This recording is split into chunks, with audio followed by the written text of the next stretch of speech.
A deadly house fire claims 3. Cleanup is still underway in Cullman, and a vicious dog attack shocks a community. All on this week's update.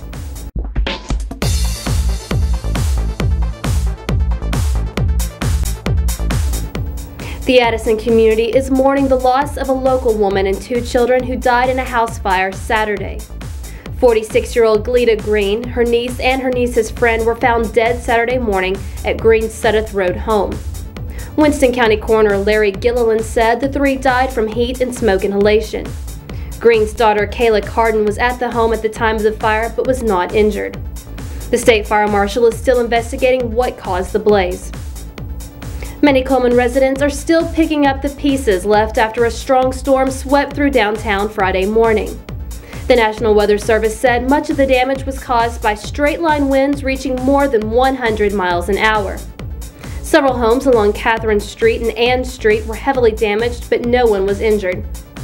Residents along 5 blocks of Highway 31 were evacuated Friday after the winds toppled a gas tank at a service station. Thousands of residents countywide were without power for almost 24 hours after the storm. Emergency Management Agency Director Phyllis Little said she will meet with local emergency personnel Tuesday to discuss the response efforts. A 4-year-old girl was airlifted to an area hospital Sunday after she was mauled by a dog at a church playground. Cullman County Sheriff Tyler Roden said a 125-pound bull mastiff wandered into the playground outside Fairview Baptist Church and bit a 10-year-old girl. The girl was only bruised, but the dog then attacked her 4-year-old sister who was playing on a nearby swing set. Roden said the dog pulled the 4-year-old from the swings and tried to pull her away into the woods. The girl was severely injured and airlifted to Huntsville Hospital. The dog was found at the owner's home and euthanized Monday morning. No charges against the owner have been filed at this time. We'll be back with more news in just a moment.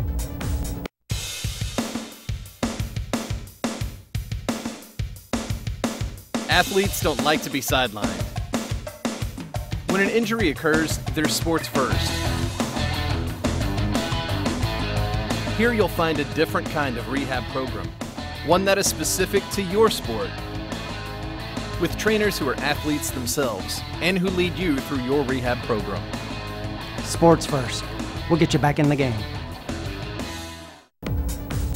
Cullman representatives voted against a bill which would allow small towns to permit the sale of alcohol.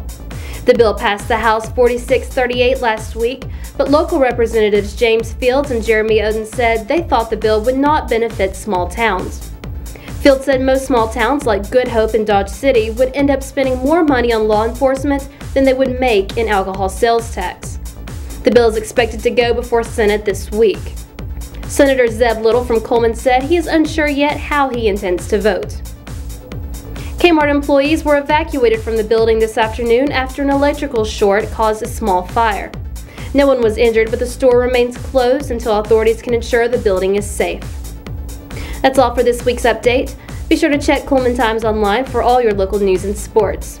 We're going to leave you now with some pictures from the Cullman Regional Medical Center Foundation Gala. We'll see you next week.